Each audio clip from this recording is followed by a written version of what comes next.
नमस्कार।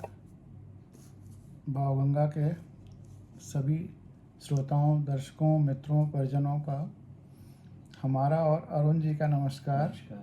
आज हमारे बीच अरुण जी हैं।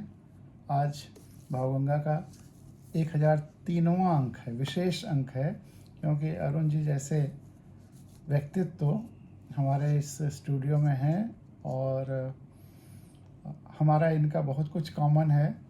लेकिन सबसे बड़ी बात की विचारधारा कॉमन है। और हम भी 1 साल तक इंडियन फॉरेस्ट सर्विस में रहे हैं। मैं छोड़ के वहाँ से चला आया। वही जब गीदड़ की मौत आती है तो शहर की तरफ भागता है, तो मैं आईआरएस में चला गया।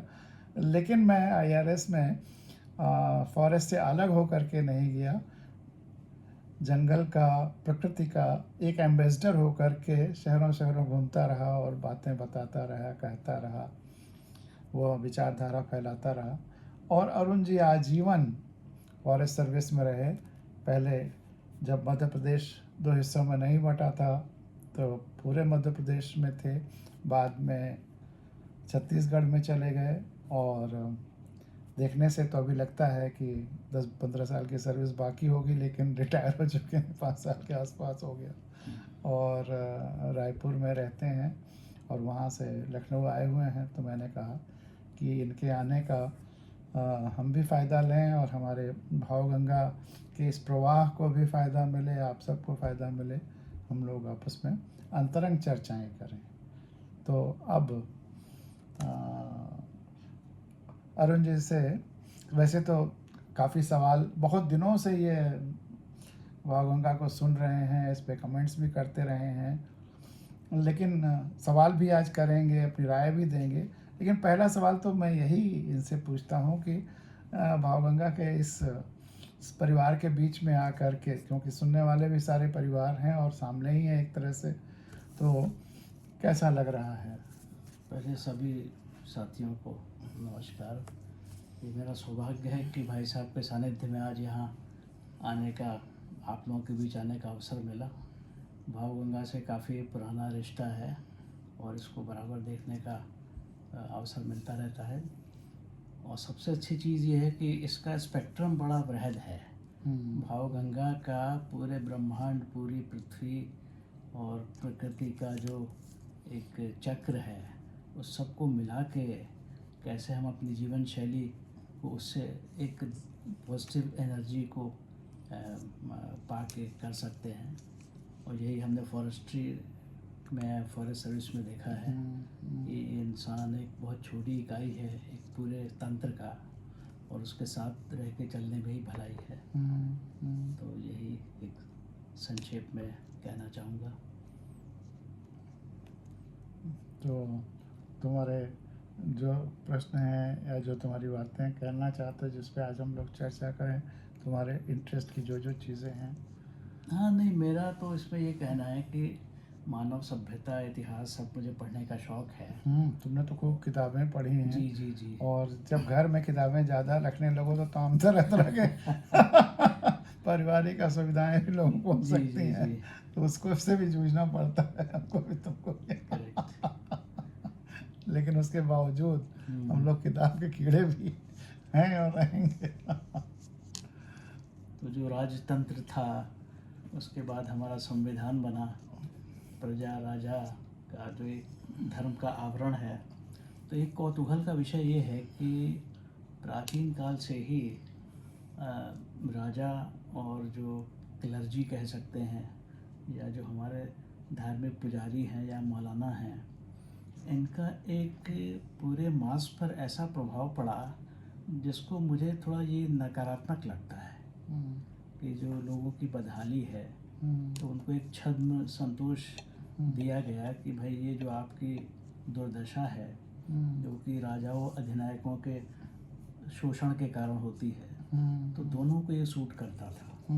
तो उन्होंने कहा और उसको धर्म का आवरण दे के और एक पोथी और सब में समाहित करके लोगों को, आम जनों को ये बताया गया कि जो आपकी दुर्दशा है, इसके लिए आप दोषी नहीं हैं। आपने जो पुराने ज़मानों में, पुरानी पीढ़ियों में पाप किए थे, उसके कारण है।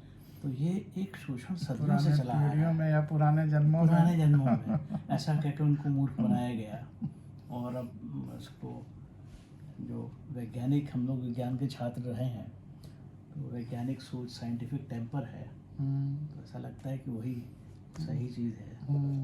तो इसी के विषय में थोड़ा सा मैं काफ़ी प्रभावित हूँ। कुछ वेस्टर्न थिंकर्स जैसे कि रूसो हैं, मॉन्टेस्क्यू हैं, डिड्रो हैं, वोल्टायर हैं, तो इन्होंने एक बहुत बड़ी वैचारिक क्रांति पहले लाई, जो फ्रेंच रिवॉल्यूशन है, इसने मुझे काफ़ी प्रभावित किया। मैंने पेरिस में जाके वहाँ अध्ययन भी किया, देखा भी।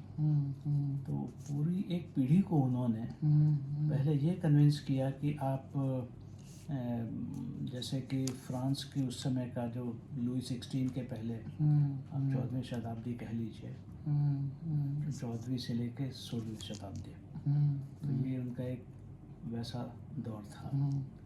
तो उसमें उन्होंने लोगों को जागरूक किया। और उस समय संक्षेप में मैं ये बता सकता हूँ, नहीं, इसको संक्षेप में नहीं, विस्तार में बताओ। अच्छा, ये बहुत महत्वपूर्ण है। राजतंत्र इसका मैंने संकेत तो कितनी बार किया है, जी। लेकिन विस्तार से आज तुमसे सुन करके अच्छा। सबको बहुत अच्छा लगेगा और हमको भी बहुत अच्छा लगेगा।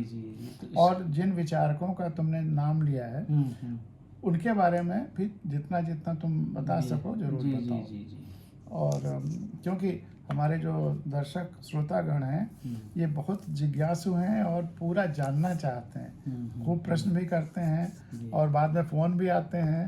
तो बहुत अच्छा लग रहा है कि आज बहुत महत्वपूर्ण विषय पर तुम अपनी बात रख रहे हो। तो फ्रांसीसी क्रांति में इन विचारों को इन्होंने पूरी वहाँ की जनमानस को ये बताया कि कैसे इन लोगों का गठजोड़ जो है उसने पूरे समाज को के शोषण में भागीदार हुए। उस समय की व्यवस्था में जो क्लर्जी था, जिसको हम पादरी समूह कहते हैं, और राजा और जो नोबलमैन, जो मतलब सामंतवाद वाले लोग हैं, ये तीनों लोग बिल्कुल टैक्स नहीं देते थे।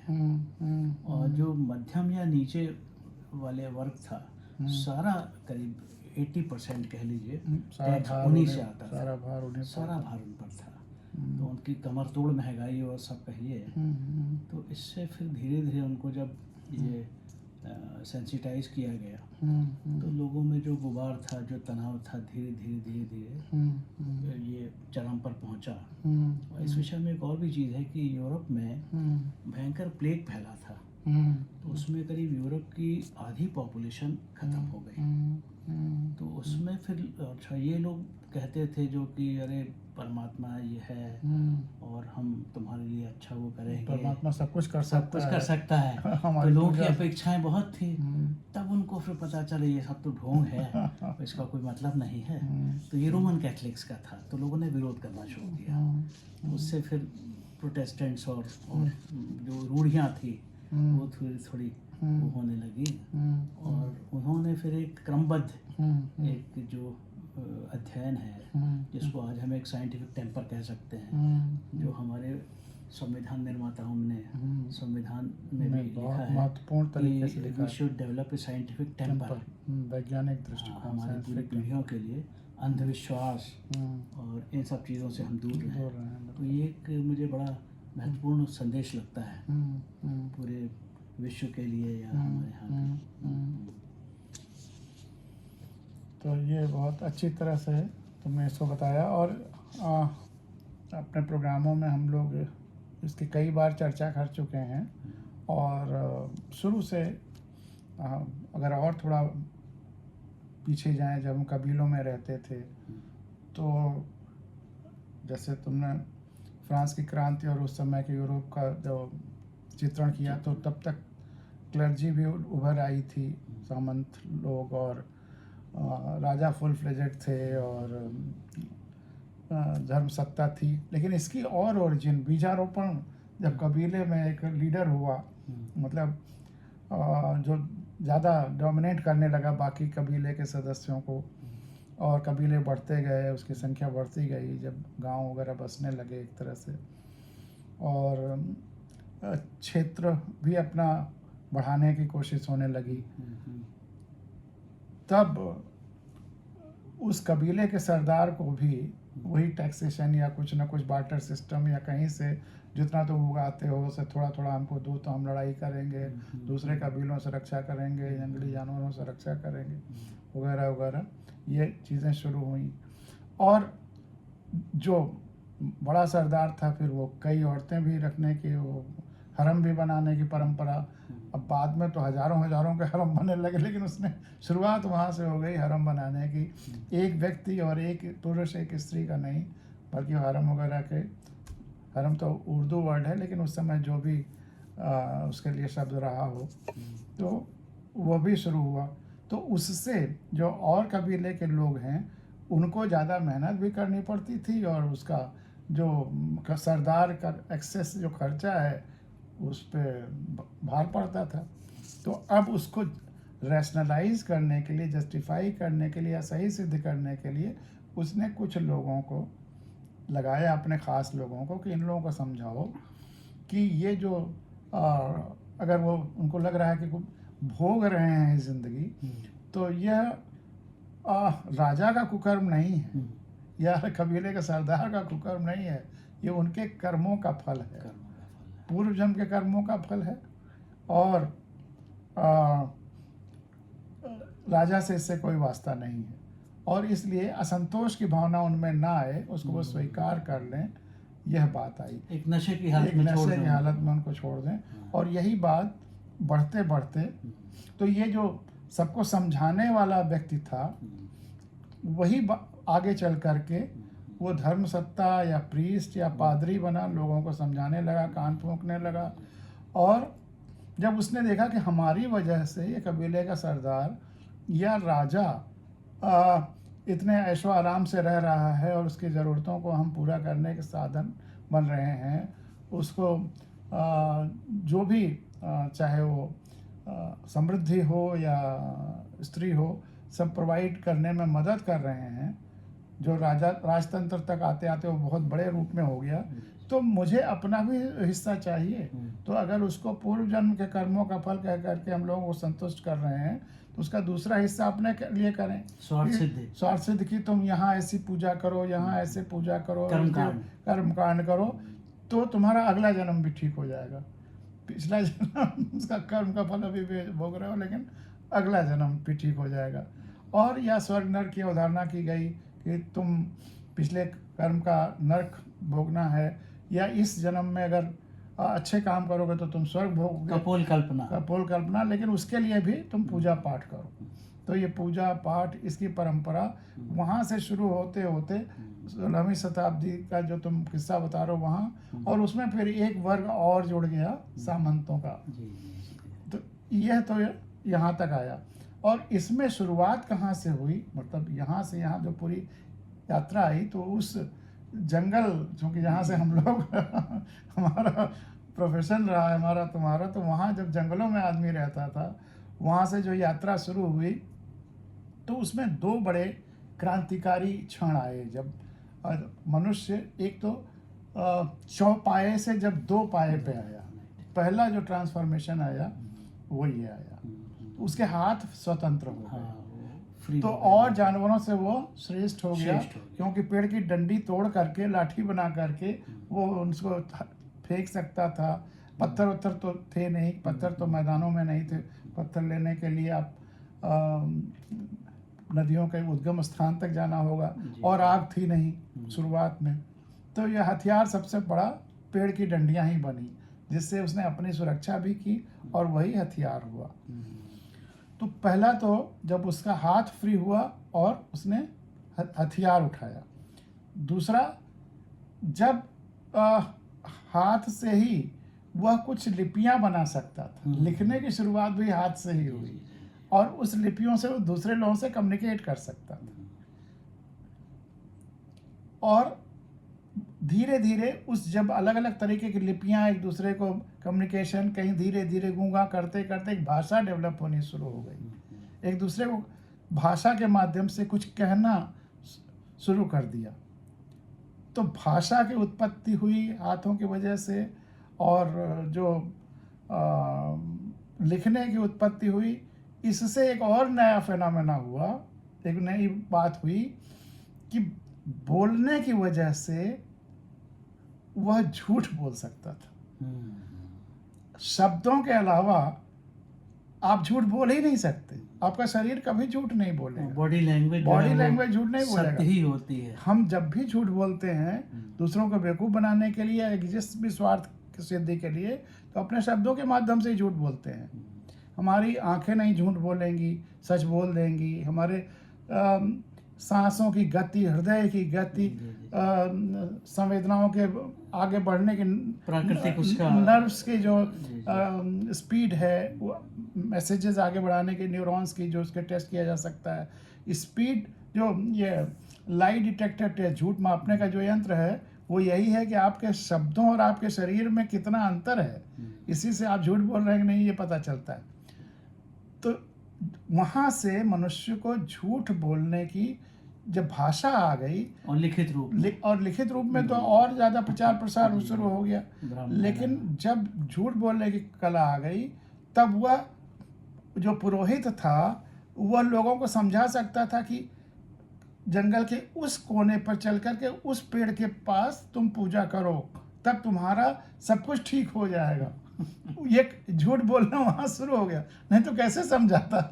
तो भाषा ने बहुत साथ दिया है। भाषा ने कितना अच्छा भी किया है लेकिन बुरा भी किया, उसी का दोनों तरफ से इस्तेमाल हुआ।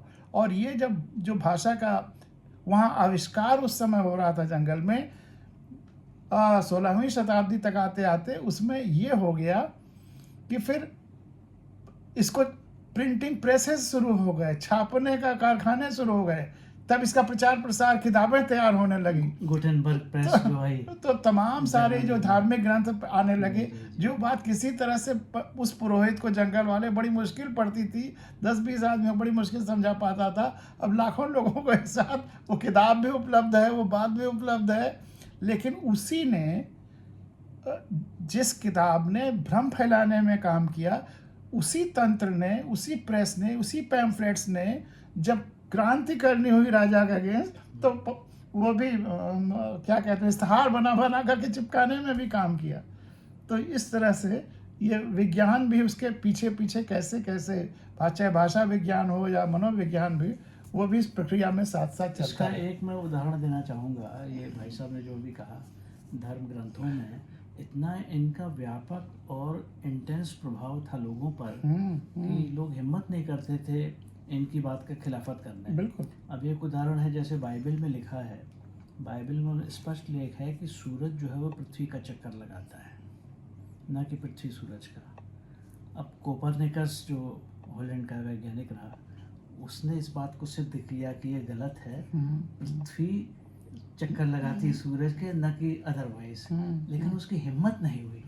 फिर उसने जब इसको रिसर्च को आगे बढ़ाया तो लोगों ने काफ़ी वो किया, तो अपने जीते जी उसने जो है उसकी हिम्मत नहीं हुई ये कहने की। तो हालांकि उसके बाद फिर तो ये सिद्ध हो ही गया। तो इस तरह से धर्म के आवरण में बहुत से झूठ अभी भी हैं, अभी बहुत उनको बाहर लाना बाकी है। गैलीलियो को सजा ही झेलनी पड़ी केवल इसी के लिए, क्योंकि वो सूरज मतलब कोपरनिकस तो कह नहीं पाया, लेकिन लिखा, उसके नाम का क्रेडिट तो है ही है इस सत्य को।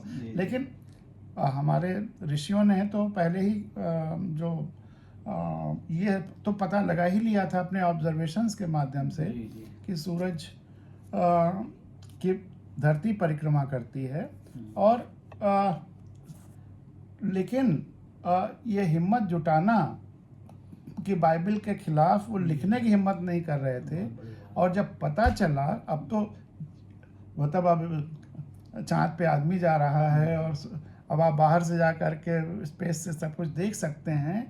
आश्चर्य ये है कि बाइबल या इस तरह के जितने धर्म ग्रंथ हैं जहाँ तमाम असत्य हैं, लोगों के प्रूव हो चुके हैं, उनको अभी भी पवित्र और महत्वपूर्ण माना जाता है।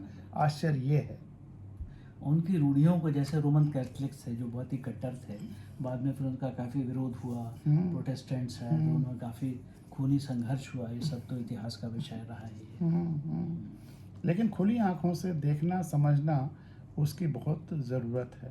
अच्छा, हमारे धर्म ग्रंथों में भी भाई साहब आप देखिए, बहुत सी ऐसी भ्रांतियाँ जो हजम नहीं होती। जैसे देवराज, हम इंद्र की बात करते हैं, अरे कि उनका स्वागत किया, इंद्र गए, और जब महाभारत के अंत में युधिष्ठिर अपने उस कुत्ते के साथ पहुंचे, भाई सब बिछड़ चुके थे, तो इंद्र ने कहा कि इसको बाहर ले जाओ, नहीं ले, उसकी एंट्री मना कर दी। तो उन्होंने कहा नहीं भाई, ये मेरा तो हो सकता है टेस्ट था। लेकिन मुझे इंद्र के चरित्र पे ध्यान आता है कि हम लोगों ने इतना हाइप बना रखा है, तो इंद्र का बहुत से जो शिलालेख गौतम ऋषि का प्रसंग है, अरे बहुत वो घृणित है। बड़ा आप इस पे थोड़ा रोशनी डालेंगे? जी जी। इंद्र के ये दो चीज़ें तो मुझे कभी नहीं समझ में आई। पहला तो यही कि गौतम ऋषि रोज़ सवेरे स्नान करने जाते थे, गंगा स्नान या नदी स्नान, और जब वो गए तो उनकी पत्नी अहिल्या के पास इंद्र उनके पति गौतम ऋषि का बिल्कुल स्वरूप रह करके जा करके वहाँ पर उनके साथ वो व्यभिचार करते हैं। और जब पता चलता है गौतम ऋषि को,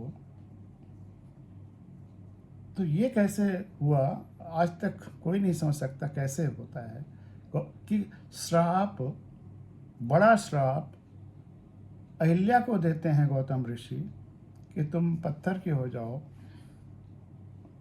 इंद्र को श्राप नहीं देते हैं तुम भस्म हो जाओ या पत्थर के हो जाए। जो दोषी है उसको श्राप नहीं देते हैं, उस श्राप उस बेचारी पीड़िता को देते हैं। और फिर इस धर्म की, जिस धर्म में राजा, देवताओं का राजा इंद्र हो, वह धर्म क्या मानेगा, क्या करेगा, क्या प्रेरणा लेगा? और इसीलिए 100% तो हम लोग नहीं कह सकते, लेकिन अधिकांश हमारे जितने बड़े संत महात्मा और पूजा करने कराने वाले अपने हैं कथावाचक, वो सब उसी परंपरा के हैं, हो गए हैं। वो सब इंद्र का ही, वही जो आदर्श कि लोगों को अब अलग अलग रूप धर करके और उनके साथ गलत काम करें, और व्यवस्था भी उनको सपोर्ट करती, सजा देती है पीड़िता को। कितनी बार आप देखेंगे कि पीड़िताएं परेशान होती हैं, उनके अगेंस्ट FIR होता है। और जो हमारे आजकल के मॉडर्न इंद्र हैं, वो अगर जेल में भी जाते हैं तो चुनाव के समय प्रचार के लिए छोड़ दिए जाते हैं। तमाम ऐसे उदाहरण। तो ये हमारे गलत देवता के पूजा करने से समाज गलत हो जाता है।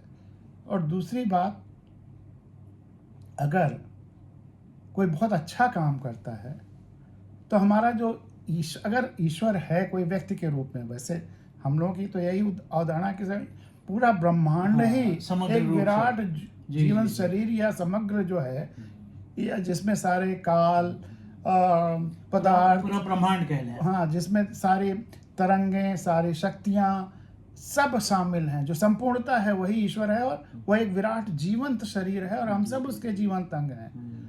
तो अगर हम कोई अच्छा काम करते हैं, उस सब के, उस विराट ब्रह्मांड के जुड़ाव के साथ सबके कल्याण के लिए कोई काम करते हैं, तो विराट ब्रह्मांड खुश होगा, अच्छा लगेगा उससे।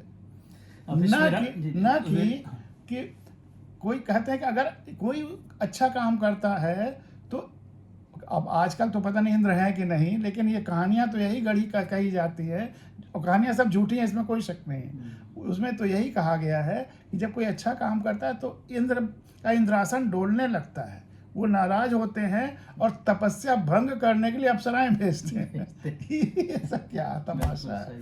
तो मुझे हंसी भी आती है, लेकिन अब तो हमको अपने इंद्र जैसे देवता को तिलांजलि दे देना चाहिए। और बाइबल में उस तरह की चीज़ें हैं कि धरती जो है चिपटी है, ये सब कॉन्सेप्ट हटा देना चाहिए। खुली आंखों से जब हम सच्चाई देखेंगे तो क्यों देर कर रहे हैं इन सब चीज़ों करने में? अब इसको जल्दी से जल्दी करेक्ट कर लेना चाहिए, उसको शुद्ध कर लेना चाहिए, और नहीं करेंगे तो समय अब इनको पीछे छोड़ देगा। हाँ, तुम क्या कह रहे? हाँ नहीं, मैं यही कह रहा था, मैं बीच में ध्यान आया कि हमारे जो खगोल शास्त्री हैं, अब हमारे पास आज तो सूचना तंत्र इतना अधिक है, पूरे ब्रह्मांड में उन्होंने एस्टिमेट किया है करीब 100 बिलियन गैलेक्सीज हैं, और एक एक गैलेक्सी में करीब 100 बिलियन स्टार्स हैं, मतलब एक सूर्य है। तो चूंकि हम लोग भारतीय वन सेवा में वनों का वो किया, तो हमारा स्वरूप कितना छोटा है ये इस बात से सिद्ध होता है कि पूरे ब्रह्मांड की तुलना में पृथ्वी एक कण से भी छोटी हुई है। अगर हम पूरे उसको देखें कॉस्मोस को, तो our earth is less than a sand particle. What a sand particle is in relation to this अर्थ।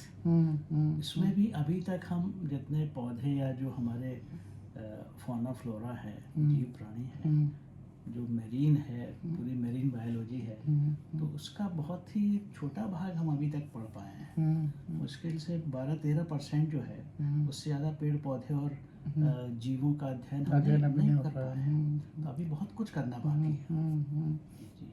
तो मुझे लगता है विज्ञान के से ही हम विज्ञान को ही सबसे ज्यादा विज्ञान क्या है? व्यवस्थित ज्ञान, शुद्ध ज्ञान, व्यवस्थित ज्ञान, यही विज्ञान है। सच्चाई, जब सत्यमेव जयते कहा जाता है। और वैदिक मंत्र जो सनातन की बात करते हैं, वैदिक 5-6 मंत्र ही सनातन हैं। बाकी सब तो फिर कहानियां हैं, किस्से हैं, ढकोसले हैं।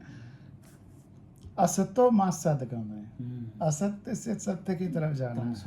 तमसो मां ज्योतिर्गमय, मृत्योर मां अमृतम गमय। दरअसल जो अगर हम ये मृत्यु से अमृत की तरफ कैसे जा सकते हैं, ये बड़ा आसान है। अगर वो जो एक मेरी कविता है, दर्द से हम ब्रह्मास्मि, अगर उसको आप ध्यान दें तो मृत्यु तो असंभव है। और तुम तो कई बार सुन चुके हो, आप लोग भी सब सुन चुके हैं, लेकिन नहीं, ये बार बार अच्छा चूंकि प्रसंग आ गया है, बिल्कुल, बिल्कुल। और इस मंत्र से उसका जुड़ाव भी है। तो अगर हम आपसे पूछें कि ईश्वर ने सबसे बड़ी, या इस एग्जिस्टेंस ने, ब्रह्मांड ने हमें सबसे बड़ा तोहफा, सबसे बड़ा उपहार क्या दिया है, जिसकी वजह से हम सुरक्षित हैं, हमारा शरीर सुरक्षित है, हम बचपन से हम बढ़ तो गए हैं, लेकिन सभी अंग प्रत्यंग लगभग वही है, अनुपात वही है, लेकिन तो वह सबसे बड़ा तोहफा, सबसे बड़ा गिफ्ट, सबसे बड़ा उपहार क्या है? तो अगर मैं आपसे पूछूं तो आपके मन में अलग अलग उत्तर आएंगे, लेकिन इसका सबसे उचित उत्तर है दुख, प्रेम, पीड़ा, दुख न कहें, पीड़ा, पेन, दर्द, संवेदना है हमारी जो है। संवेदना तब जब दूसरे की वेदना को हम अपनी वेदना समझ, जहाँ दूसरा आ जाता है तो संवेदना आ जाती, जहाँ केवल हम हैं तब वेदना ही है। तो अभी इसके बाद आ जाएगा। तो हमारा देखिए, हम कहीं भी कुछ दर्द महसूस होता है, पीड़ा महसूस होती है, खतरा महसूस होता है, तो हम अपने को हटा लेते हैं, बचाने की कोशिश करते हैं, सुरक्षित करने की कोशिश करते हैं। लेकिन बालों को दर्द अगर नहीं होता है तो हम कितने तरह से काटते हैं, फैशन के नाम पे, अहंकार तुष्टि के नाम पे। कुछ लोग तो ऐसे हैं कि बालों को शेव करते हैं और दाढ़ी मूंछ बढ़ाते हैं, अलग अलग स्वांग रचते हैं। तो ये जो दर्द है, जो हमें सुरक्षित रखता है, हमारा सबसे बड़ा सुरक्षा कवच है, ये है, हमें सुरक्षित ही नहीं रखता है। एक बहुत बड़ी परिभाषा यहाँ पैदा हो जाती है हमारे ख्याल से। मनुष्य के लिए सबसे बड़ी परिभाषा भौतिक जगत की ये हो जाती है कि अगर हम एक पिन को यहाँ चुभाएं तो दर्द होगा, या पेन की निब को यहाँ कुछ करें तो दर्द नहीं होगा। तो परिभाषा ये बनती है कि जहाँ जहाँ शरीर है वहाँ वहाँ दर्द महसूस होता है, जहाँ जहाँ शरीर है वहाँ वहाँ दर्द महसूस होता है। अब विज्ञान में अगर x = y तो y = x, फिजिक्स में, केमिस्ट्री में, मैथमेटिक्स में तमाम सारे प्रमेय और प्रॉब्लम्स अगर सॉल्व करते हैं तो उसका कन्वर्स भी ट्रू है, विलोम भी सही होता है। तो जहाँ जहाँ दर्द महसूस होता है वहाँ वहाँ शरीर है, और फिर इसका कन्वर्स कि जहाँ जहाँ शरीर है वहाँ वहाँ दर्द महसूस होता है, और जहाँ जहाँ दर्द महसूस होता है वहाँ वहाँ शरीर है। यहाँ दर्द महसूस होता है, शरीर है। यहाँ दर्द अगर हम चुभाते हैं या कुछ करते हैं, दर्द नहीं महसूस होता है। लेकिन जहाँ जहाँ का दर्द हमें महसूस होता है वहाँ वहाँ शरीर है। अकाट्य सत्य, यह अकाट्य सत्य है कि जहाँ जहाँ का दर्द महसूस होता है वहाँ हमारा शरीर है। अगर हम तुम्हारा दर्द महसूस करते हैं तो इसका मतलब तुम यहाँ हमारा शरीर है। बिल्कुल। और अगर उसी का प्रसार है, एक्सटेंडेड बॉडी है। जी। अगर हम परिवार का दर्द महसूस करते हैं तो परिवार हमारे शरीर का विस्तार है। अगर हम समाज, प्रकृति, धरती का दर्द, देश जो धरती का अंग है, या पेड़ पौधे, वनस्पतियाँ, जीव जगत, नदियाँ, पहाड़, सबका दर्द महसूस करते हैं तो सब हमारे शरीर का विस्तार है, एक्सटेंडेड बॉडी है। और यही भाव अगर हमारे ध्यान में बढ़ता चला जाए, ध्यान और कुछ नहीं है, इसी जो संवेदनात्मक, जो तुमने संवेदना कहा, तो जब हम दूसरे की वेदना को अपनी वेदना जैसा समझते हैं तो ये संवेदना है, जुड़ाव है हमारा जुड़ाव है, संवेदना है। तुम्हारी वेदना जब हम अपनी वेदना जैसा समझते हैं तो तुमसे हमारा संवेदनात्मक जुड़ाव, संवेदना जब तुम्हारी वेदना हम अपने वेदना के समान समझते हैं तो ये संवेदना। तो अगर हमारा ये संवेदनात्मक जुड़ाव बढ़ते बढ़ते टोटल एग्जिस्टेंस से हो जाए, संपूर्ण ब्रह्मांड से हो जाए, संपूर्ण ब्रह्मांड से अगर हम ये संवेदनात्मक जुड़ाव महसूस करने लगे, जो कि है, हम महसूस ना करें बात दूसरी है, लेकिन हमारा एग्जिस्टेंस संपूर्ण ब्रह्मांड की वजह से है और हमेशा हमेशा जुड़ाव भी संपूर्ण ब्रह्मांड से है।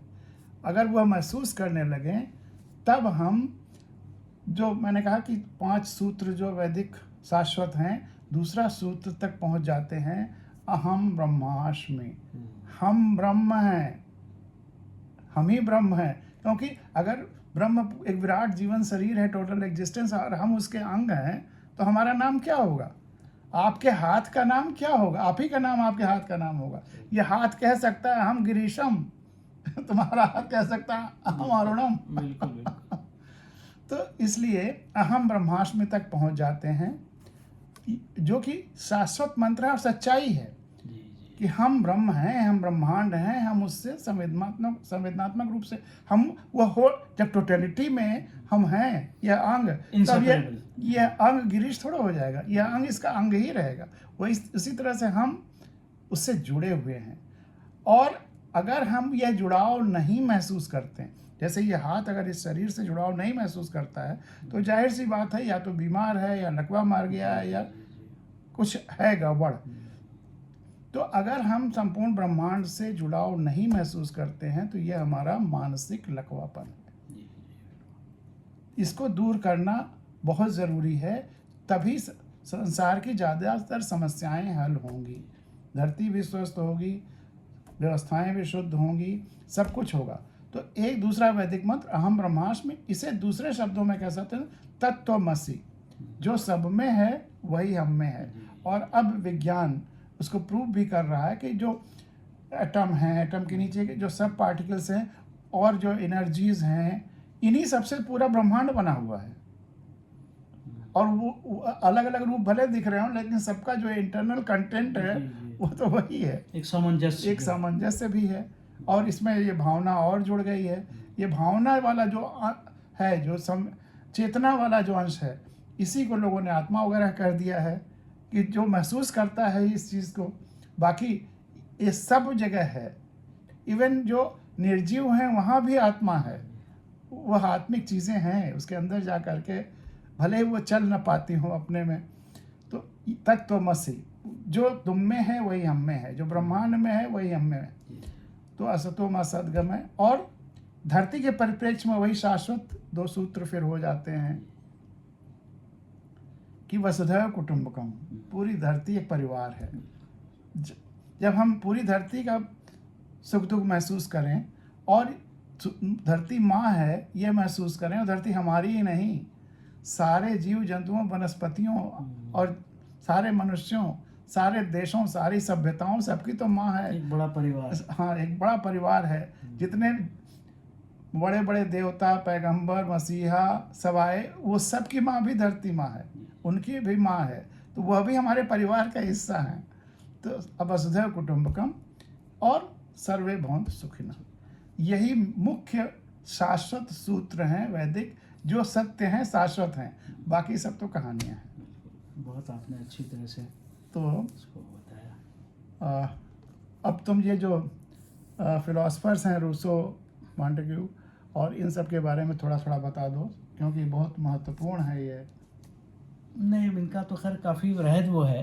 अब मैं संक्षेप में ये कहना चाहूँगा कि ये लोग युग दृष्टा थे। इनकी जो सोच थी वो कपोल कल्पना नहीं थी। बिल्कुल। इन्होंने काफ़ी गहराई से मानव विचार, आचार का अध्ययन किया और जो तत्व जो छुपे रहते हैं उनको सामने लाया, जनमानस के सामने, और पूरा अपना जीवन इसमें, चाहे हम अरिस्टोटल की बात करें, प्लेटो की करें, कन्फ्यूशियस की करें, जितने भी हमारे दार्शनिक हैं, तो अब मैं ये तो दावा नहीं करता मैंने सबको पढ़ा है, लेकिन यह है कि कोशिश कर रहा हूँ, अभी एक छात्र ही हूँ, तो इनको मुझे लगता है कि हम लोग साइंस के बैकग्राउंड के रहे हैं, इस दिशा में काफ़ी मतलब एक अच्छा है, सबको अध्ययन करना चाहिए।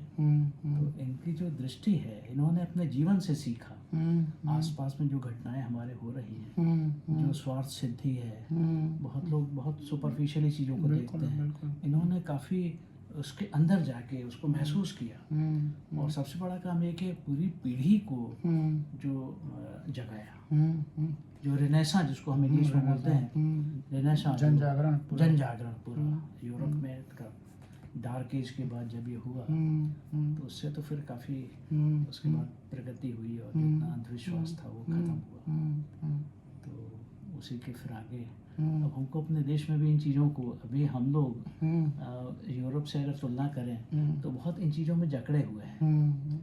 जो हमारा समाज है, जो आम जन है, वो बहुत ज़्यादा जो कर्म कांड में बहुत बड़ी पीड़ा देता है। आप अब कहना नहीं चाहिए, किसी मंदिर में आप जाइए, जैसे पूरी मंदिर में मैं गया, तो मैंने ये किस्सा और जगह का भी सुना है, और इसमें कोई कहने में शर्म की बात नहीं है। वहाँ आप प्रसाद चढ़ाइए, पीछे से जो लोग हैं पुजारी वगैरह फिर दुकान में पहुंचा देते हैं, दुकान से फिर आप दूसरा ग्राहक खरीदते हैं, फूल हो, प्रसाद हो, तो चढ़ावा हो। एक लड्डू जो है वो कम से कम बताया लोगों ने कि 7-8 बार जब तक खराब नहीं हो जाता तो वो सर्कुलेट होता है। सारे सब जगह इतना पाखंड फैला हुआ है, बहुत पीड़ा होती है सबसे, बहुत ही जो है वो, अब ईश्वर तो कल्याणकारी है, वो अच्छी बात है, लेकिन जो उसके में लोग जुड़े हुए हैं उनको बड़ा जो है वो, लेकिन अब अंधविश्वास हमारी जनता है, ठगी जा रही है।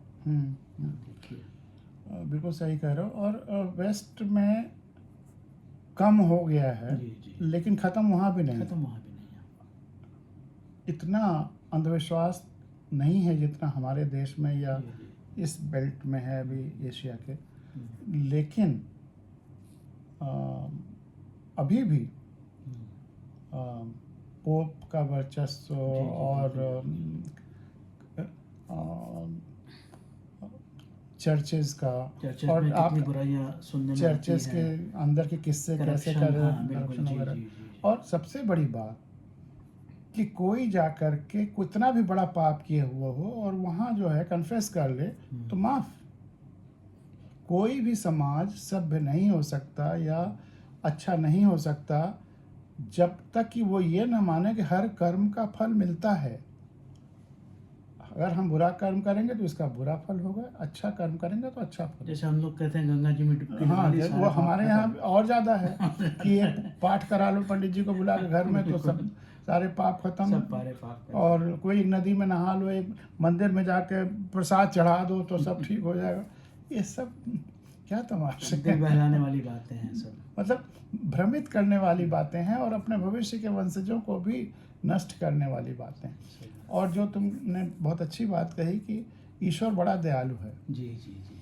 और ईश्वर क्या है? संपूर्णता ईश्वर है, टोटलिटी ईश्वर है, एग्जिस्टेंस ईश्वर है, प्रकृति को ही हम। तो अब ये बताओ कि अब इससे बड़ा और कौन क्या चाहिए कि हमें ईश्वर या टोटलिटी दे। नाक अगर दिया है तो हवा भी दे दिया है, ईश्वर का अंश है हम, तो हम ईश्वर के अंश हैं, और जो हवा है तो ईश्वर के अंश में हवा भी है, पानी भी ईश्वर ने दिया है, हमारे जो जो ज़रूरतें हैं उस एग्जिस्टेंस ने दिया है।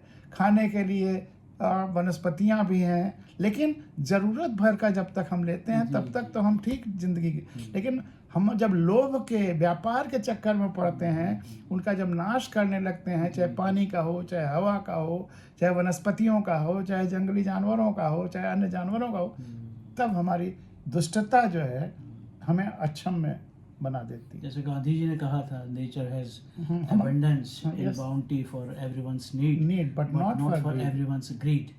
अब प्रकृति से जो तो संतुलन ईश्वर है जी, अब ईश्वर तो कितना हमारे लिए सब कुछ तो दे रहा है, अब उससे ज़्यादा क्या हमारी ध्यान रखेगा। और 24 घंटे हम कितना हम कुकर्म भी करते हैं तब भी ध्यान रख रहा है, लेकिन उस कुकर्म का फल कहीं ना कहीं मिलता है। चाहे अपने शरीर के अंदर ही बीमारियां आ जाएं, हमारे आसपास के पर्यावरण में उसका इतना दुष्प्रभाव पड़े कि उसका फिर हमारे ऊपर ही खामियाजा भुगतना पड़े, हमारे परिवार पर, बच्चों पर, कहीं ना कहीं हमारे कुकर्मों का फल मिलता है। बिल्कुल असंभव है, क्योंकि ये तो कॉज एंड इफेक्ट है। उनको उससे असर पड़ता है, असर देखते पड़ता है, हैं, बिल्कुल जो असर मानव पड़ता स्वभाव जो है वो सीखता है बिल्कुल आसपास से, हर चीज़ से। सही बात है। तो और और कल ही तुम जाने वाले हो, तुमने जी, तो एक जी, बार जी। और हम लोग बैठते, लेकिन आज बहुत थोड़ी देर चर्चा कर लें। हाँ नहीं तो बिल्कुल काफ़ी अच्छा जो है। अब बस इसमें एक चीज़ और मैं कहना चाहूँगा कि हम लोगों को आज की जो इस दौर में एक बहुत बड़ा सब में मैंने 90% नोटिस किया है कि हम लोग खुशी जो महसूस करते हैं वो हमको अच्छी नहीं लगती है। हमको वो अच्छा लगता है कि दूसरों को लगे कि हम खुश हैं। जैसे कि मेरे बहुत से मित्र हैं, वो जाते हैं घूमने बाहर या विदेशों में कहीं, तो एक ने कहा कि साहब बहुत सब घूम लिया लेकिन देख नहीं पाए, क्योंकि सारे समय फोटोग्राफी करते रहे, फेसबुक पे डालना था हमको दोस्तों को इम्प्रेस करने के लिए। ये तो बहुत मतलब उन्होंने घूमने में महीन जी, साइकोलॉजी कि वो दूसरों के लिए घूमने गए थे, दूसरों को दिखाने उनको के लिए। लगे कि भाई ये बहुत ही खुश हैं। बहुत देख के आए हैं। नहीं, एकदम सही कह रहे और हो। सच्चाई ये है कि आपको बहुत जो बहुत। अच्छा लगे, जो कपड़ा दूसरे कह रहे क्या पहना है आपने, आपको ठीक लग रहा है तो आपके लिए बेस्ट वही है। हम ऊपर से अंदर तक ईमानदार रहें, न कि दूसरे हमको वैलिडेशन, हमको जो है खुद से वैलिडेट करिए। वो चीज़ है। तो कहीं ये उस पर तो नहीं कह रहे हो कि अभी थोड़ी देर पहले मैं तुमसे कह रहा था कि फोटोग्राफ में नहीं, कलर बस या थोड़ा शर्ट्स वगैरह ज्यादा नहीं, वो अच्छे तो लगते खैर हैं, लाइटर तो वेट में वो है। मतलब कैमरे की वजह से कह रहा था, ऐसा जी, नहीं कि नहीं, वो तुम्हारे उससे- व्हाइट शर्ट पे हमारे उससे- श्रोता उससे- लोग उससे- उतना संपर्क उससे कोई संबंध नहीं है इसका। नहीं, ये तो बड़े भेद की बात है। मतलब हम चारों तरफ अपने यही देख रहे हैं। नहीं, बिल्कुल सही बात है। और दूसरा एक और भी चीज़ है कि हमारे पास अगर संसाधन है, फिर भी आप देखिए संसाधन बड़े सीमित होते हैं सब जगह, बिल्कुल। और हमारे में एक स्वार्थ ही होती है। मैं आपको अपना एग्जांपल देता हूँ अपने घर में, कि मेरा प्रयास ये रहता है कि जहाँ मैं हूँ वहाँ 2-3 लाइट जला लूँ, कोई बात नहीं, लेकिन जहाँ नहीं हूँ मैं सबसे बोलता हूँ कि आप ऊर्जा है, इसको संरक्षित करिए, ये फाइनाइट है, अगर आप ही सब खर्च कर देंगे तो फिर बाकी क्या करेंगे। तो ये पैसे की बात नहीं है, अगर आपके पास संसाधन पैसा हो तो भी आप अधिकारी नहीं है इसके।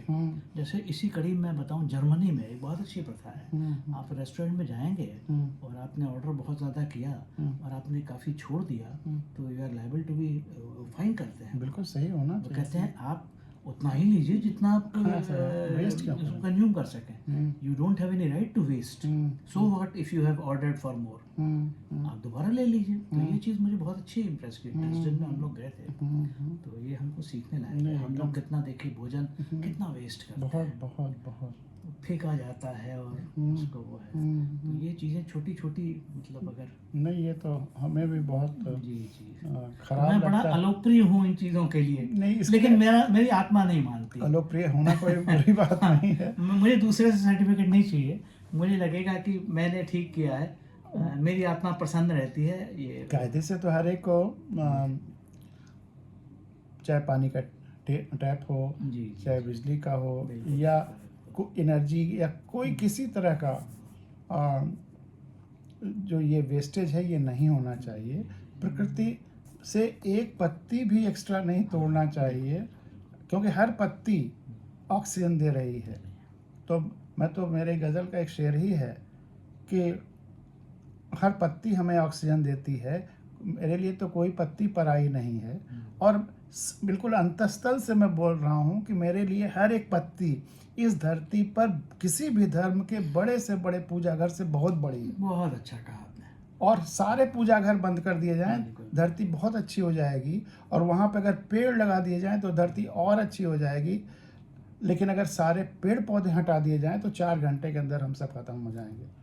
तो इसलिए सबसे बड़ी ये जो पेड़ पौधे दिखते हैं हमको हरे भरे लगते हैं, हम समझते हैं इनको पेड़ हैं, धरती का श्रृंगार है, ये हमारे जीवन रक्षक हैं। इनसे बड़ा डॉक्टर कोई नहीं है। ये पेड़ पौधे वनस्पतियां यही हमारे डॉक्टर हैं। इन पेड़ों पौधों वनस्पतियों ने ही मेरा शुगर खत्म कर दिया, मेरी आंख ठीक कर दी। पहले दूर का चश्मा लगता था, अब नज़दीक का दूर का कहीं कोई दिक्कत नहीं है। तो हम इनको पहचाने तो सही, इनकी शक्तियाँ, इनको इज्जत देंगे तो ये इनके आशीर्वाद से, इनकी कृपा से। कोई देवता आशीर्वाद कृपा नहीं देता, ये प्रकृति ही हमें आशीर्वाद कृपा देती है। तो इसी तरह से नदियाँ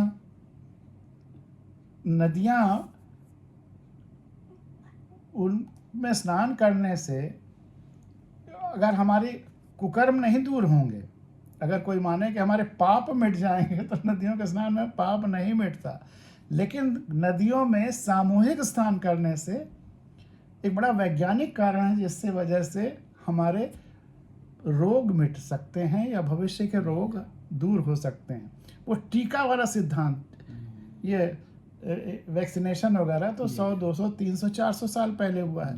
लेकिन ये जो सामूहिक स्नान है, ये हजारों सालों से हमारे अंदर टीकाकरण करते रहते हैं।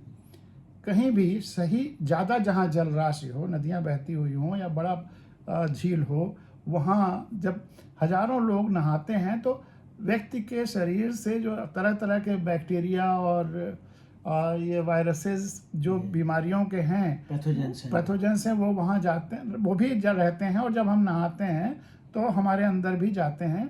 लेकिन जो इंजेक्शन का सिद्धांत है वैक्सीनेशन का, कि हमारे अंदर जब वो चीज़ें जाती तो हमारे शरीर में एंटीबॉडी उनके पैदा हो जाती।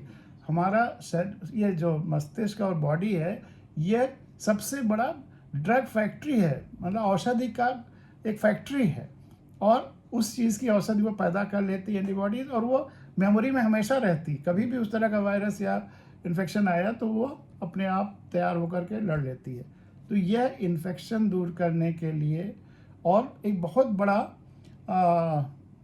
मतलब उस समय के कुछ ऑब्जर्वेंट जो डॉक्टर्स रहे होंगे, समझदार लोग रहे होंगे, उन्होंने ये देखा होगा, कभी जब कबीलों में रहते तभी देखा होगा कि इस जगह पर सब साथ जब नहाए हैं तो बहुत सारे रोग दूर हो गए हैं। तो वो एक सामूहिक स्नान का पर्व और प्रथाएं चालू हो गई। और गंगा में और ख़ास तौर से, क्योंकि वहाँ बहुत सारे और औषधियाँ जो हिमालय से जब आती हैं तो उसके साथ भी प्रवाहित होकर के आती हैं। लेकिन जहाँ ये औषधियाँ नहीं हैं, वहाँ भी झीलों में और इस तरह के स्नान में ये वैक्सीनेशन वाला लाभ ज़रूर होता है। अच्छा, प्रकृति देखिए सबसे बड़ा डॉक्टर है। बिल्कुल।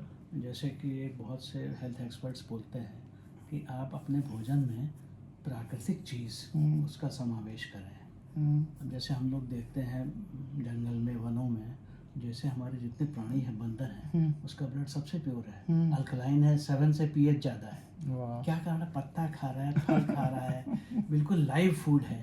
तो एक कहते हैं कि साहब आपके भोजन में कम से कम आधा या 1/3 लाइव फूड हो, सलाद हो, पत्ता हो तो और अच्छा है। क्योंकि जैसे पत्ता है, आप पालक, कोई भी पत्ता आप देखेंगे, उसको बॉईल करते हैं तो काफ़ी न्यूट्रिएंट्स जो है वो वेस्ट हो जाते हैं। तो हम लोगों ने देखा, बल्कि जर्मन वहाँ कच्चा पत्ता लाते हैं खाने के समय आपके सलाद में, खाने के पहले पत्ते का प्लेट ही देंगे। वाह। तो भोजन में जितना ज़्यादा लाइव मतलब फूड रहेगा, वो हमारे उसके लिए बहुत अच्छा है, हेल्थ के लिए। तो तुम तो देखते ब्लड थिन करेगा। तुम तो देखते हो कि सुबह हमारा इतना कटोरा भर के पत्ता रहता है। आपको देखा तो तुमको लगा होगा कि जानवर है कि आदमी है? चल रहा है। जानवरों से हम बहुत सीखना है, हम भी प्राणी ही हैं, मनुष्य कोई ऐसा नहीं है, बल्कि हमको उनसे बहुत सीखना है। आज हम लोग इतना प्रोसेस्ड फूड खाते हैं, तो वो तो सब विकार ही है एक तरह से देखा जाए तो। और आज जो हम लोगों की चर्चा हो रही है वो बड़े अच्छे और शुभ दिन पे हो रही है। जी जी जी। आज हल छठी है, हल छठ जी या हलखष्ठी जो भी कह लीजिए, जिसमें तमाम तरह तरह के पत्ते और उन सब की पूजा होती है। जी और जो भोजन भी किया जाता है वह बिना हल चलाए हुए जो स्थान है, जो चावल भी ऐसे ही तिन्नी का और वो सब खाया जाता है। तो पत्नियां ये व्रत रहती हैं और परिवार खास करके बच्चों के लिए, बेटे के लिए, और अब तो विस्तृत रूप में बेटियां और सबको शामिल कर लिया गया है। और मैं उन्हीं व्रतों को वाकई अच्छा व्रत मानता हूँ जो प्रकृति से जुड़े हुए हैं, प्रकृति से हमें जोड़ते हैं। तो ये हल छठ हो गया। बिहार का जो छठ पर्व होता है जो कि सूर्य के अर्घ देने का है, सुबह शाम, शाम को डूबते सूरज को भी अर्घ देते हैं, ये उसकी और बड़ी खासियत है। होली का त्यौहार है जो फसलों से जुड़ा हुआ है। लेकिन ये जो देवता और देवियों से जोड़ करके त्यौहार बनाए गए हैं वो मुझे समझ में नहीं आते। वैसे विरोध भी नहीं करता हूँ, अगर सब लोग खुशी मना रहे हैं तो सबकी खुशी में शामिल भी हो जाता हूँ उन लोगों की खुशी के लिए, लेकिन दिल से कोई ऐसी श्रद्धा की बात नहीं।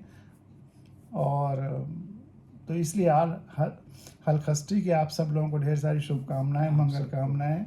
ये एक तरह से वैदिक त्यौहार है और वैदिक में सनातन शाश्वत मंत्रों वाला वेद, ना कि उसके वेदों में भी बहुत सारी बाद में अवैज्ञानिक चीज़ें भरी हुई हैं, इसमें कोई शक नहीं।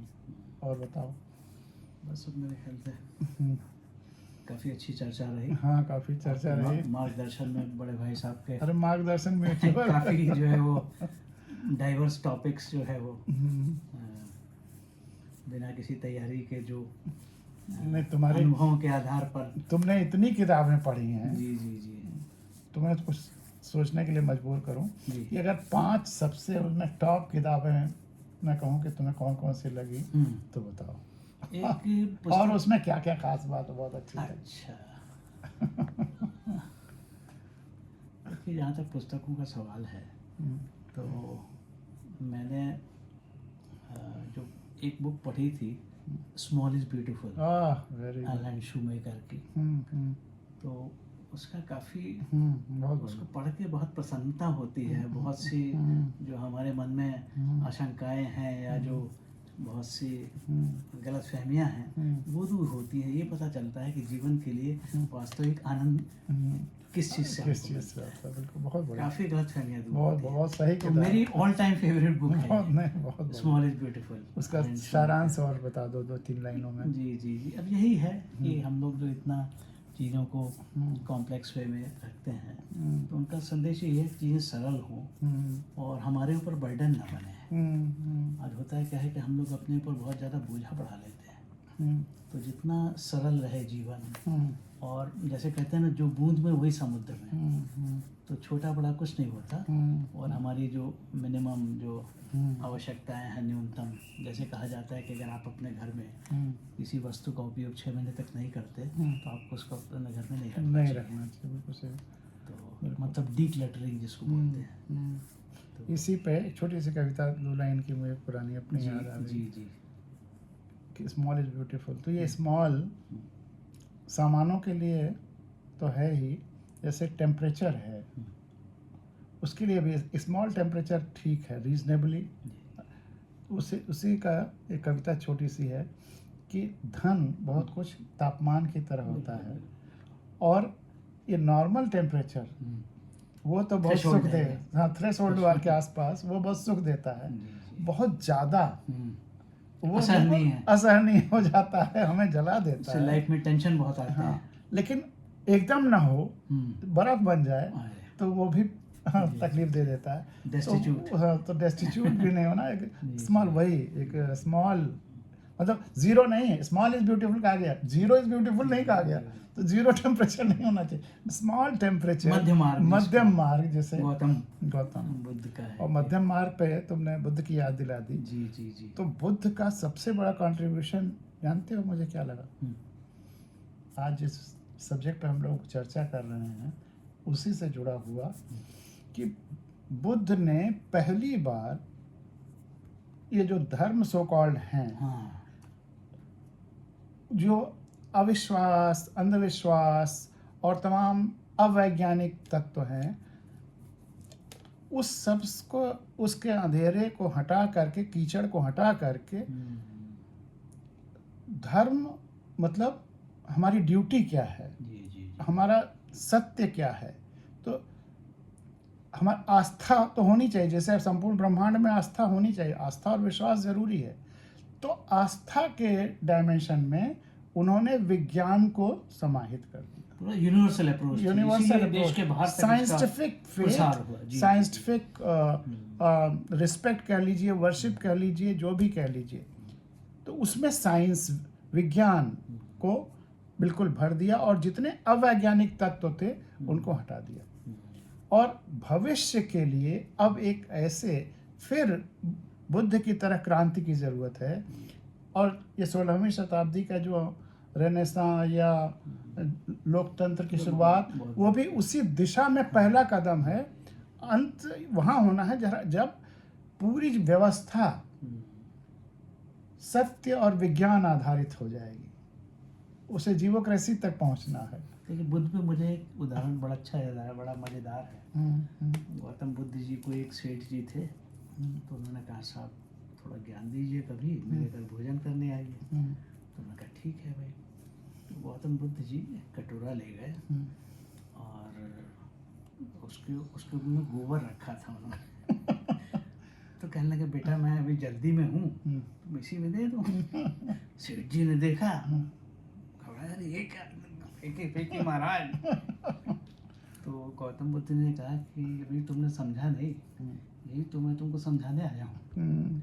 कि उनका तात्पर्य ये था, पहले अपने को शुद्ध कर लो, पहले अपने को शुद्ध विचार करो, को अपने, तभी तुम्हारा खाद्यान्न आएगा। हाँ, तो कितने हाँ, सरल शब्दों में बहुत बहुत बड़ी बात उन्होंने समझाई।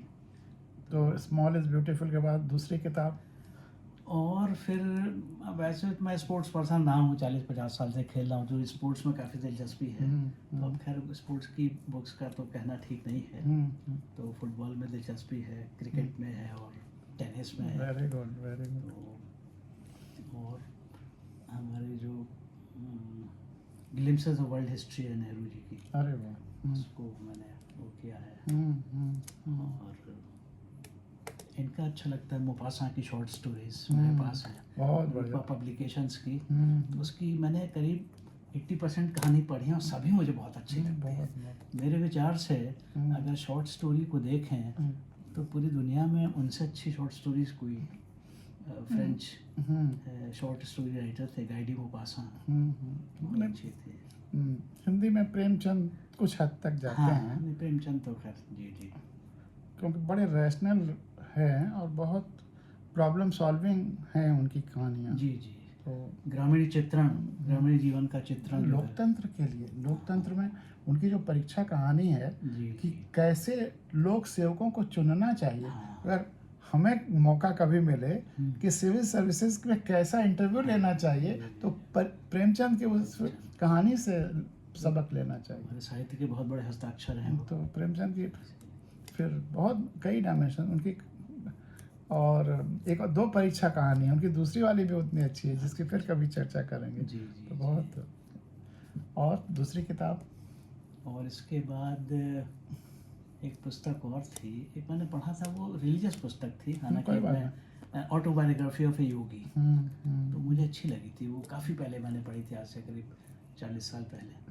तो थोड़ा उसमें स्पिरिचुअल एलिमेंट है।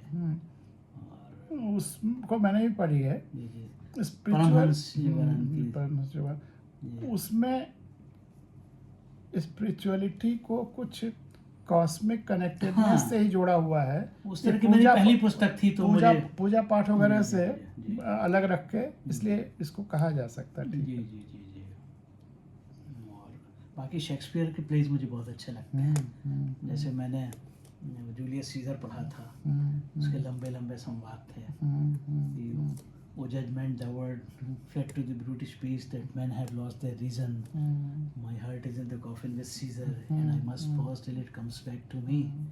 O judgment, the word fled to the brutish beast that men have lost their reason. बहुत अच्छा उसमें है, जब सीजर को मार देते हैं ट्रीटस है, ब्रूटस और कैशियस है, तो बड़ा अच्छा चित्रण है वो।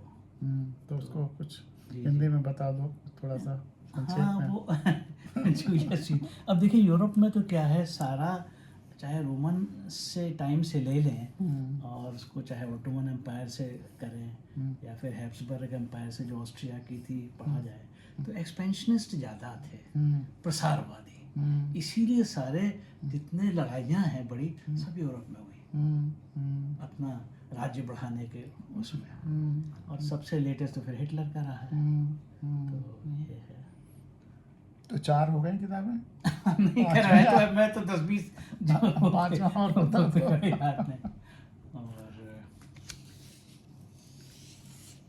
इसके बाद नेहरू जी की डिस्कवरी ऑफ इंडिया भी मुझे काफ़ी अच्छी लगी। बहुत बढ़िया। मतलब नेहरू को हम इसलिए बहुत पसंद करते हैं कि उन्होंने गांधी जी का भी माई एक्सपेरिमेंट्स विद ट्रूथ, बल्कि गांधी जी को हम लोगों ने उतना गंभीरता से नहीं लिया। जैसे वो आइंस्टाइन ने कहा था ना, such a one ever in flesh and bread, generations to come with scarce believe. तो अब आज गांधी जी की ज़रूरत बहुत महसूस होती है। ये कितना सिंपल मैन है। तो उनकी हर चीज़ जो है बहुत ही मूल्यवान है, ये मैं कह सकता हूँ। हर विषय पे उनके गांधी जी के विचार जो थे बहुत मूल्यवान। नवजीवन पब्लिकेशंस का है पूरा मेरे पास, अच्छा। Discovery of India. ये अब मैं थोड़ा सा पढ़ता रहता हूँ भाई साहब, वेरी गुड। मतलब रैंडमली। बहुत अच्छा। और अभी लगता है कि बहुत पढ़ना है, अभी बिल्कुल नहीं पढ़ा है सच पूछे तो। ईमानदारी से मैं कहूँ तो 5% भी नहीं पढ़ पाए हैं। मुझे भी हमेशा लगता है कि अभी तो इसका कोई अंत नहीं है। बहुत सारा बहुत अच्छी किताबें बहुत लोगों ने लिखी हैं, और तब और अच्छा लगता है कि जो हम लोगों के विचार हैं जिसके लिए काम कर रहे हैं भावगंगा में, ये चीज़ें इसके ग्लिम्पसेस पुरानी बहुत अच्छी अच्छी किताबों में दिखाई देती हैं। अच्छा, तब और अच्छा लगता है। वेस्टर्न लिटरेचर आप चार्ल्स डिकेंस को पढ़िए, थॉमस हार्डी को पढ़िए। फादर तो हमारे इंग्लिश के प्रोफेसर थे, तो अब हमको लगता है वो चीज़ें तो बहुत ग्रेट है। और हमारा हिंदी साहित्य तो खैर समृद्ध है ही। जयशंकर प्रसाद और छायावाद के जो हस्ताक्षर हैं, ये निराला जी टुकड़े टुकड़े में इनको भी पढ़ने का प्रयास करते हैं। मेरे को मोहन राकेश जो आधुनिक युग के हैं। अब रिटायरमेंट के बाद इन सब चीज़ों में समय व्यतीत हो तो अच्छा लगता है। तो काफ़ी अच्छा लगा आज आपके सानिध्य में। मैं अपने को बहुत खुशनसीब मानता हूँ, हम सब भाग्यशाली मानता हूँ कि भाई साहब के हम सब लोग आप हमारे काफ़ी खुशनसीब सीनियर रहे। हैं, मेरा सब 84 बैच रहा फॉरेस्ट IFS का, आपका 78 बैच था। तो फिर आप इनकम टैक्स में गए, तो हम लोग के आदर्श हैं, हम लोग काफ़ी इनसे सीखते हैं। तो काफ़ी आपका सहयात्री हैं हम लोग। पुस्तक नहीं आपने तो अरे मैं सोच रहा था कि अपने 5 में एक आध मेरे में रखोगा। नहीं, मैंने कहा मैं रखूंगा तो आप कहें, आप ये ना समझे कि मेरे को इम्प्रेस करने के लगे। नहीं, बहुत अच्छा तो किया। आपका जो तुमने नहीं रखा तो मैंने डिस्कोर्सेस, नहीं मैं समझ रहा हूँ, डिस्कोर्सेस में मतलब एवरीथिंग अंडर द सन तो बहुत गूढ़ बात है, और जो पॉजिटिविटी से भरा रहेगा उसी को अच्छा लगेगा। और गंभीर बातों को सरल शब्दों में कहना, तो ये तो है। तो बहुत बहुत धन्यवाद अरुण, और धन्यवाद। सभी श्रोताओं और दर्शकों को भी बहुत बहुत धन्यवाद कि आज हम लोगों का प्रोग्राम फिर लंबा हुआ। अक्सर लंबा शुरुआत में रहता था और फिर भी आपने पूरा देखा, इसके लिए विशेष धन्यवाद। और हलछठ की एक बार फिर ढेर सारी बधाइयाँ, शुभकामनाएं। नमस्कार। शुभ रात्रि, नमस्कार।